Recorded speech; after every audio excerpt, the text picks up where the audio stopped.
ഈശോമിശിഹായ്ക്ക് സ്തുതിയായിരിക്കട്ടെ. സക്രിയയുടെ പുസ്തകം 14-ാം അധ്യായം. കർത്താവിൻ്റെ ദിനം.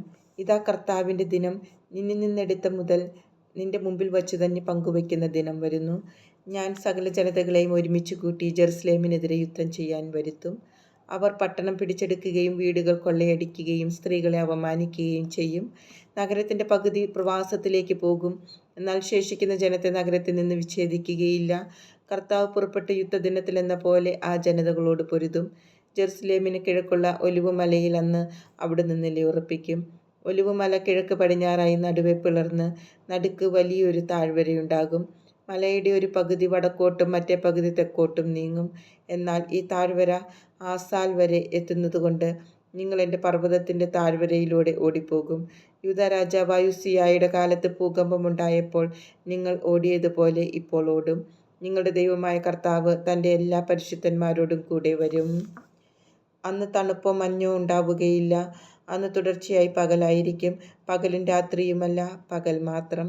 കാരണം വൈകുന്നേരവും വെളിച്ചമുണ്ടായിരിക്കും. ഈ ദിനം കർത്താവിന് മാത്രം അറിയാം. അന്ന് ജീവജലം ജെറുസലേമിൽ നിന്ന് പുറപ്പെട്ട് പകുതി കിഴക്കേ കടലിലേക്കും പകുതി പടിഞ്ഞാറേ കടലിലേക്കും ഒഴുകും.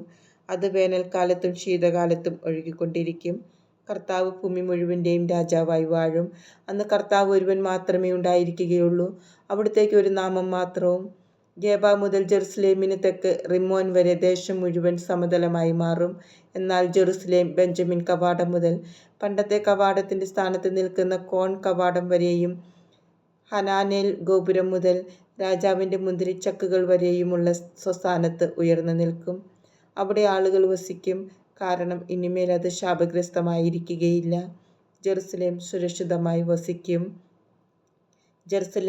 ജെറുസലേമിനോട് യുദ്ധം ചെയ്യുന്ന ജനതകളുടെ മേൽ കർത്താവ് അയക്കുന്ന മഹാമാരി ഇതാണ്. ജീവനോട് ഇരിക്കുമ്പോൾ തന്നെ അവരുടെ ശരീരം ചീഞ്ഞു പോകും.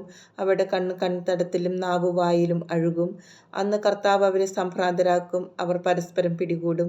ഒരുവൻ മറ്റൊരുവൻ്റെ നേരെ കൈയുയർത്തും. യൂദാ പോലും ജെറുസലേമിനെതിരെ യുദ്ധം ചെയ്യും. ചുറ്റുമുള്ള സകല ജനതകളുടെയും സമ്പത്ത്, ധാരാളം വെള്ളിയും സ്വർണവും വസ്ത്രങ്ങളും ശേഖരിക്കപ്പെടും.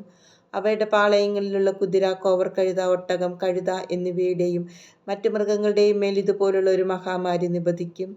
ജെറുസലേമിനെതിരെ വന്ന സർവ്വജനതകളിലും അവശേഷിക്കുന്നവർ സൈന്യങ്ങളുടെ കർത്താവായ രാജാവിനെ ആരാധിക്കാനും കൂടാരത്തിരുന്നാൾ ആചരിക്കാനും ആണ്ടുതോറും അവിടേക്ക് വരും. ഭൂമിയിലെ ഏതെങ്കിലും ഭവനം സൈന്യങ്ങളുടെ കർത്താവായ രാജാവിനെ ആരാധിക്കാൻ ജെറുസലേമിലേക്ക് വന്നില്ലെങ്കിൽ അവർക്ക് മഴ ലഭിക്കുകയില്ല.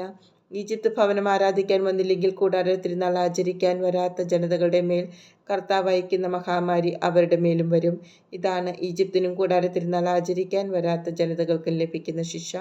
അന്ന് കുതിരകളുടെ മണികളിൽ കർത്താവിന് വിശുദ്ധം എന്ന് എഴുതിയിരിക്കും. ദേവാലയത്തിൻ്റെ കലങ്ങൾ ബലിപീഠത്തിന് മുമ്പിലുള്ള കലശങ്ങൾ പോലെ പവിത്രമായിരിക്കും. ജെറുസലേമിലും യൂദായിലുമുള്ള കലങ്ങളെല്ലാം സൈന്യങ്ങളുടെ കർത്താവിന് വിശുദ്ധമായിരിക്കും. തന്മൂലം ബലിയർപ്പിക്കുന്നവർ വന്ന് അവ വാങ്ങി ബലിയർപ്പിച്ച മാംസം അവയിൽ പാകം ചെയ്യും. ഇനിമേൽ സൈന്യങ്ങളുടെ കർത്താവിൻ്റെ ആലയത്തിൽ ഒരു വ്യാപാരിയും ഉണ്ടായിരിക്കുകയില്ല.